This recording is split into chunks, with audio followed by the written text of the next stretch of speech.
E aí, pessoal, vocês estão observando que está tudo interligado? É isso aí mesmo, na química, como eu já falei, um conteúdo ele é pré-requisito para o outro porque ele estabelece uma base que ajuda na construção do entendimento sobre ele. Então, vamos lá fazer a revisão para você poder desenvolver com sucesso aí a sua atividade de sala. Vamos lá? Estamos falando sobre ligação química e o primeiro tipo de ligação, dentre as três que nós vamos estar abordando, é a ligação iônica.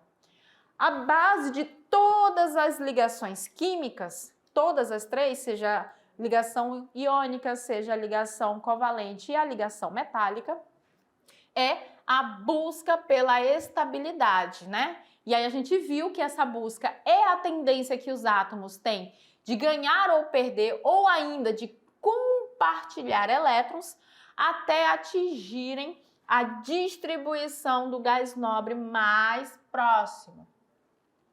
Essa característica de buscar a estabilidade é o que nós chamamos dentro da química de regra do octeto, né? Octeto faz referência à configuração eletrônica com 8 elétrons na camada de valência.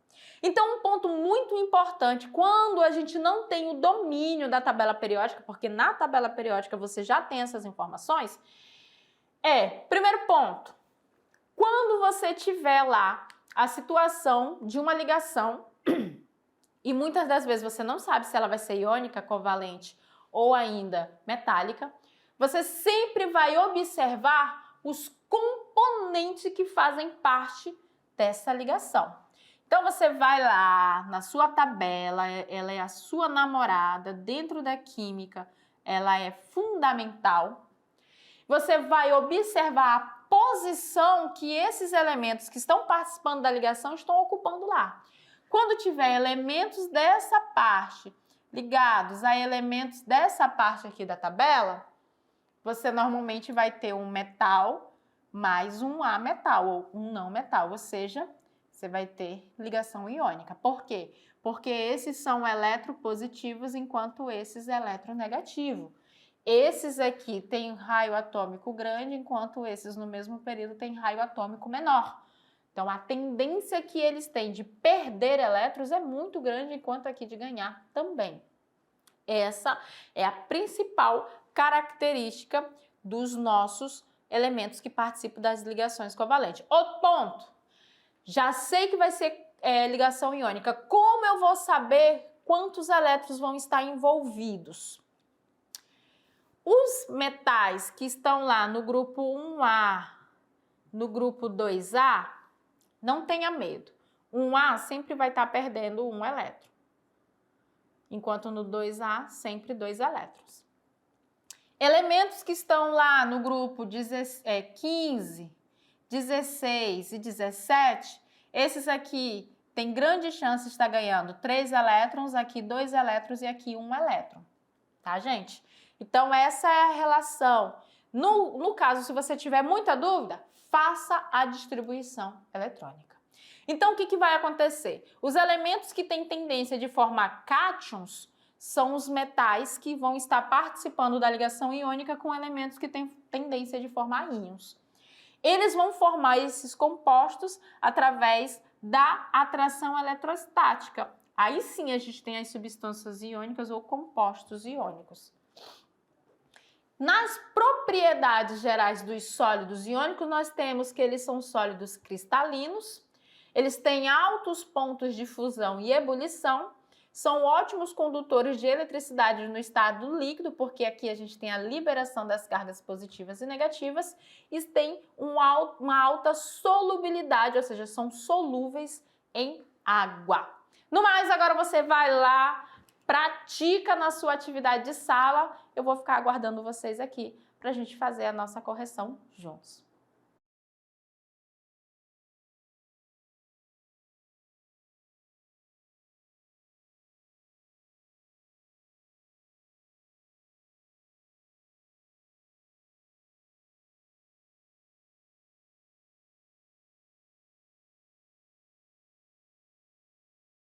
Então, já que você praticou, né, e você fez aí os 3 exercícios, compartilhou com o colega, tirou a dúvida com quem podia, agora a gente vai para o nosso momento do Tirando Dúvida, para caso tenha ficado alguma pendência aí nesse desenvolvimento desses futuros químicos. Então, vamos lá para a nossa questão de número 1, abordando sobre ligações químicas. Gente, nessa questão aqui, ele fala muito daquela questão que a gente falou já no finalzinho da aula, que é quando a gente vai representar o átomo, ou no caso, os átomos que estão participando da reação, e a gente representa ali apenas a valência destes, tá? A gente não representa todas as camadas eletrônicas que o átomo tem.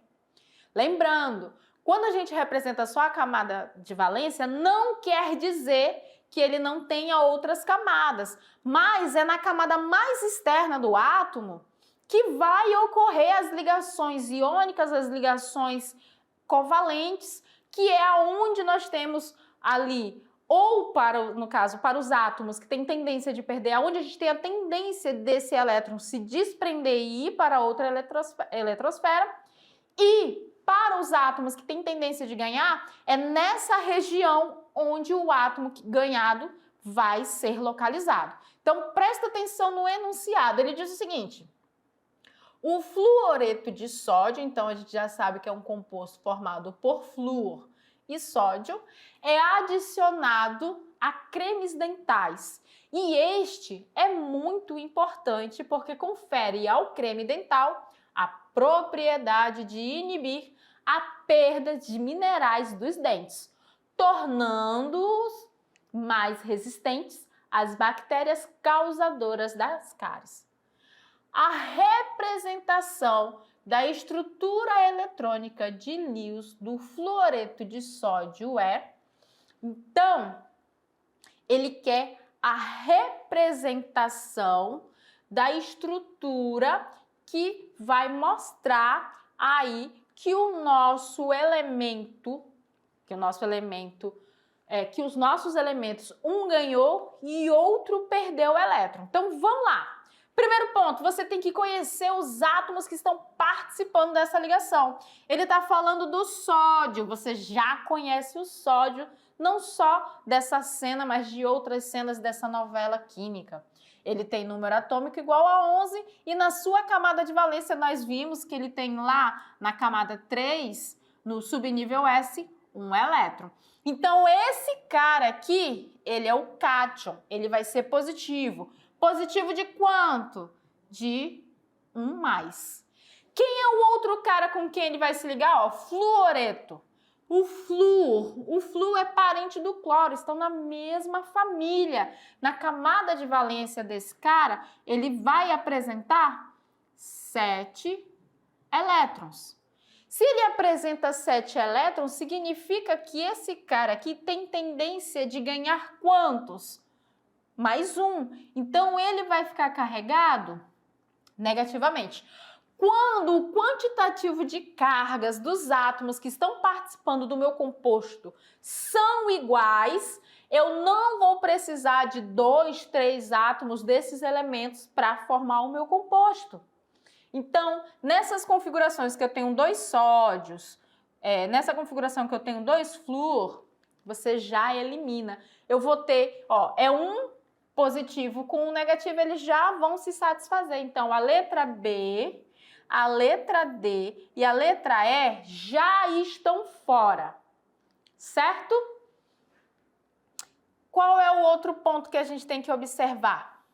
A gente ficou entre a letra A e a letra C. Muitos de vocês podem ter marcado a letra C e eu compreendo perfeitamente. Só que ele quer que você diga a estrutura eletrônica do composto formado.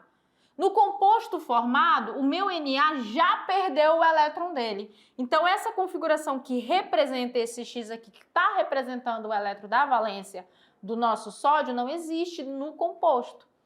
E o flúor, no nosso composto, ele já recebeu o elétron. Então, esse espaço vazio que confere ao elétron que ele vai receber também não existe no composto, ele já está satisfeito. Por isso que a letra C não é a correta. Qual é a configuração correta? A letra A. Olha o sinal de mais aqui indicando que ele perdeu um elétron. O elétron está aqui? Está onde? Está aqui no flúor. Olha o sinalzinho de menos configurando que ele já recebeu o elétron. Contando aqui no flúor, ele tem 8 elétrons na sua camada de valência. Por isso, a afirmativa A é a correta. O sódio pertence ao grupo 1, logo ele doa um elétron, fica carregado de 1+. O flúor pertence ao grupo 17, logo ele recebe um elétron, fica carregado como 1-. Questão de número 2. Considere os seguintes elementos químicos e as suas respectivas famílias ou grupos da tabela periódica. Então, a gente tem o elemento sódio dos metais alcalinos, grupo 1A ou na família 1A ou grupo 1. Nós temos o lítio, que é um metal alcalino também, mesma família. Nós temos o bário, metal alcalino terroso, que é família 2A ou grupo 2. Nós temos o alumínio, que é da família do boro. Nós temos o oxigênio, que é os calcogênios, o cloro, que é um halogênio, e o flúor, que também é um halogênio. Observem aqui, ó. Só para fechar, não metais, metais, certo? Esse é o raciocínio da tabela. Alguns desses elementos realizam ligações iônicas entre si, formando compostos. Indique qual das fórmulas unitárias dos compostos formados a seguir está incorreta. Então, aqui é um teste para você observar a quantidade de átomos desses elementos que vão participar mediante as cargas que eles vão apresentar. O que é mediante as cargas que eles vão apresentar? No caso aqui, você vai marcar a formação que prevalece corretamente, tá? Esse I aqui tá errado, tá, gente? É erro de digitação. Corretamente. Porque, ó, vamos ver aqui a letra A. A letra A tá correta? O que acontece na letra A? Ele tá dizendo que a gente utilizou 3 alumínios para se ligar a 2 oxigênios. Certo? Só que quando a gente vai fazer a estrutura, é 3+ ligados a O2-, né? O que acontece? O 3 vem para cá e o 2 vem para cá. Então, a fórmula correta desse composto é Al2O3. A letra A está errada. Vamos para a letra B? Letra B está dizendo o quê? NaCl2. Só que o sódio, ele é 1+ e o cloro, ele é 1-. Eu não preciso de 2 cloros para satisfazer o meu sódio. Então, a letra B também está errada. Na letra C, ele está dando aqui, ó, o lítio com o oxigênio, Li2O. O que acontece? O lítio, eu ia fazer o L errado. O lítio, ele é um metal alcalino. Então, ele tem carga 1+. E o oxigênio é um calcogênio, ele tem carga 2-. Na hora de formar ali o nosso composto unitário, o 2 vem para cá e o 1 para cá. Então, vai ficar Li2O, correto. Letra D.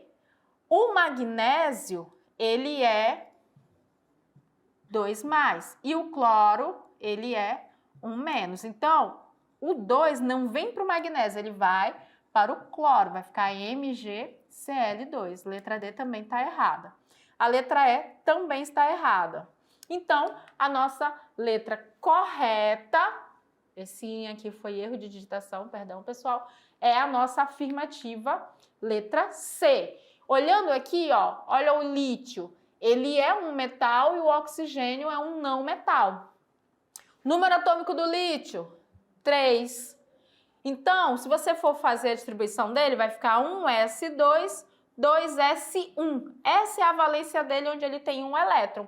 Ele tem a tendência de perder esse um elétron para ter a configuração eletrônica do hélio.